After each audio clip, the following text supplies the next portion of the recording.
నమస్తే నేను సానా వెల్కమ్ టు టుడేస్ తెలంగాణ. తెలంగాణలో అధికారంలోకి వచ్చిన కాంగ్రెస్ ప్రభుత్వం రాష్ట్ర అభివృద్ధి కోసం అనేక చర్యలు తీసుకుంటుంది.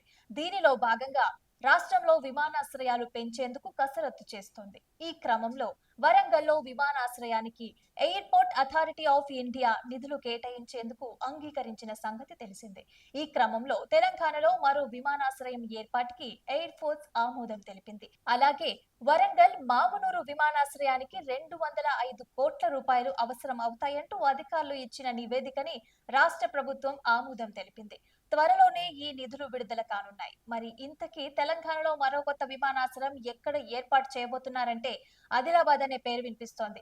ఆదిలాబాద్ జిల్లాలో విమానాశ్రయం ఏర్పాటుకి ఎయిర్ ఫోర్స్ గ్రీన్ సిగ్నల్ ఇచ్చింది. ఈ మేరకి ఎయిర్పోర్ట్ ఏర్పాటు చేసేందుకు రాష్ట్ర ప్రభుత్వానికి లేఖ పంపింది. ఇక ఆదిలాబాద్ లో ఎయిర్పోర్ట్ నిర్మాణానికి 1500 ఎకరాలని సేకరించనున్నారు. ఆదిలాబాద్ లో ఏర్పాటు చేయబోయే విమానాశ్రయాన్ని రాష్ట్రం ఎయిర్ ఫోర్సెస్ సంస్థలు వినియోగించుకుంటాయి. ఇక ఈ ఎయిర్పోర్ట్ కోసం 1500 ఎకరాలు సేకరించాలని నిర్ణయించుకుంది. అయితే మొత్తం భూసేకరణ ఒకేసారి చేయకుండా ముందుగా మొదటి దశలో 900 ఎకరాలు సేకరించాలని ప్రభుత్వం నిర్ణయించింది.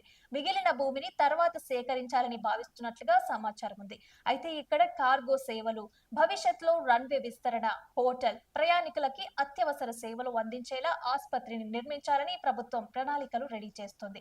ఇదిలా ఉంటే వరంగల్ జిల్లాలో మామునూరు ఎయిర్పోర్ట్ నిర్మించనున్న సంగతి మనందరికీ తెలిసిందే. ఇది నిజాం కాలంలో ఎయిర్పోర్ట్ గా ఉండేది. పాత విమానాశ్రయాన్నే తిరిగి అభివృద్ధి చేస్తున్నారు. దీని విస్తరణ, భూసేకరణ కోసం 205 కోట్లు అవసరం అవుతాయని ప్రభుత్వానికి నివేదిక అందించింది. అయితే త్వరలోనే సర్కారు ఈ నిధులని మంజూరు చేయనుంది. అన్ని అనుకున్నట్లుగానే జరిగితే వరంగల్ ఎయిర్పోర్ట్ 2027 నాటికి అందుబాటులోకి వస్తుందనే అంచనా వేస్తున్నారు. అయితే తెలంగాణలో అధికారంలో ఉన్న కాంగ్రెస్ పార్టీ రాష్ట్రంలో కొత్త విమానాశ్రయాల నిర్మాణం మీద దృష్టి సారించింది. ప్రస్తుతం ప్రయాణికుల కోసం హైదరాబాద్ లో ఒక్కటే విమానాశ్రయం అందుబాటులో ఉంది.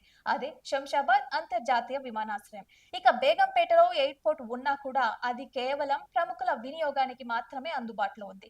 దీంతో రాష్ట్రంలో ఎయిర్పోర్ట్ల సంఖ్య పెంచాలని భావించిన రేవంత్ సర్కార్ కేంద్రానికి పలు ప్రతిపాదనలు పంపించింది. రామగుండం, కొత్తగూడెంలో విమానాశ్రయాల ఏర్పాటుకి ఉన్న మార్గాలని పరిశీలించాలని కోరింది.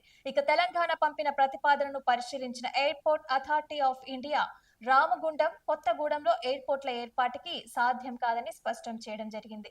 ఈ రెండు ప్రాంతాల్లో ఎయిర్పోర్ట్ స్థలానికి సమీపంలో పెద్ద ఎత్తున కొండలు, గుట్టలు ఉండటం వల్ల దీంతో అక్కడ విమానాలు దిగడం సాధ్యం కాదని, అందుకే ఈ రెండు ప్రాంతాల్లో ఎయిర్పోర్ట్ల ఏర్పాటు కుదరదని తేల్చి చెప్పింది.